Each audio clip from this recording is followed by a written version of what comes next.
జై సద్గురు బ్రహ్మరాజుకి జై. కాబట్టి మనం ఇందాక చెప్పుకున్నటువంటి ఆ ఏనుగు శాస్త్ర ప్రభావం ఎలాగైతుందో అలాగే ఇంకోటి ఏమిటంటే, మనం సముద్రంలో ఒక మత్స్యం అంటే మీకు ఐడియా ఉంటుందండి. మత్స్యం అంటే ఐడియా ఉంటుంది కదా, దాన్ని ఏమంటారు, తెలుగు భాషలో ఏమంటారు, చేప అంటారు. అయితే ఒక జాలరి వాడు ఏం చేస్తారంటే దానికి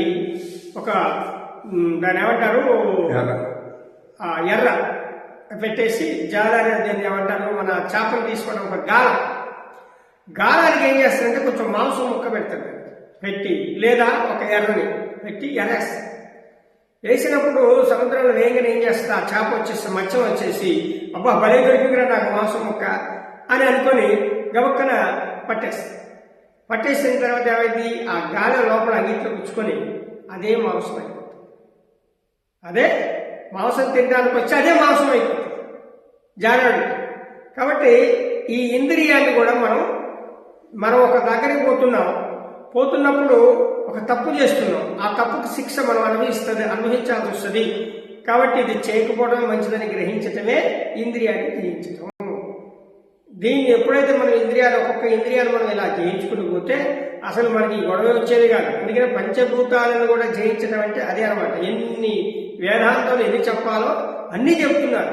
అట్లాగే ఒక గంధపు చెక్క ఉంది, ఒక మొగిలి చెట్టు ఉంటుంది. మొగిలి చెట్టు ఐడియా ఉంటుంది. మొగిలి చెట్టుకి తాసుబావులు మంచి పోయి దానికి బాగా చుట్టుకుంటాయి. ఏది మొగిలి చుట్టుకొని మొగిలి పొట్ట ఎప్పుడు కూడా మత్తు అంటే సుగంధ పరిమళమైనటువంటి మొగిలి రేకు సుగంధమైనటువంటి స్మెల్ విరజల్లుతూ ఉంటుంది. ఈ పావు పోయి దాన్ని చుట్టుకొని వాసన పీల్చి బయటకు వస్తే ఇబ్బంది ఉండేది కాదు. దాని ఆ మత్తులోనే జోగాలనే వండుకుంటాం. ఆహారం కూడా ముట్టుకోవాలన్నమాట. అలాగే ముట్టుకోకుండా ఉండి యజమాని వచ్చేసి మరి అది తీసుకొని అమ్ముకోవాలి కదా, వాడు ఏం చేస్తాడు, చీడపురుగు దాన్ని కొట్టి చంపేస్తాడు. లేదా ఆహారాన్ని ముట్టుకోకుండా దానికే ఉండటం వల్ల మరణిస్తుంది. ఏది సర్పం కూడా మరణిస్తుంది. అదొక ఇంద్రియాన్ని మనకు సూక్తులు చెప్పారన్నమాట. ఈ ఇంద్రియాన్ని ఎలా అవేంద్రియాలు. అట్లాగే మళ్ళీ మనకి ఏమంటారు,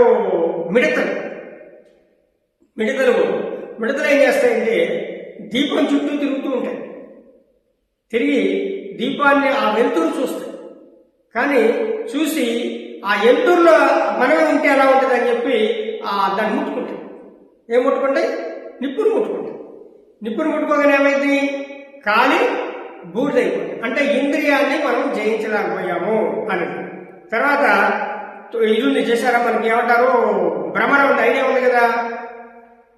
తుమ్మిద చిన్న పూలల్లా మధురమైనటువంటి తేనె పంచుకుంటాయి. ఏది, ఈ యొక్క తుమ్మిదలని పంచుకొని అన్నిట్లో ఉన్నటువంటి పువ్వుల్లో ఉన్నటువంటి మధురాన్ని జురుకొని ఏం చేస్తాయంటే దాంట్లోనే ఆ యొక్క తేనెని తిని ఆ మాధుర్యాన్ని తిని మత్తొచ్చి అలాగే పండుకుంటుంది. ఎవరు, తుమ్మిద. పండుకుంటే ఏమవుతుంది, కాసేపటికి ఎప్పుడైతే పువ్వు ఇచ్చుకున్నటువంటి మాధుర్యాన్ని యొక్క తుమ్మిద తినేసి అదే తుమ్మిద దాంట్లోనే పడుకుంటుంది.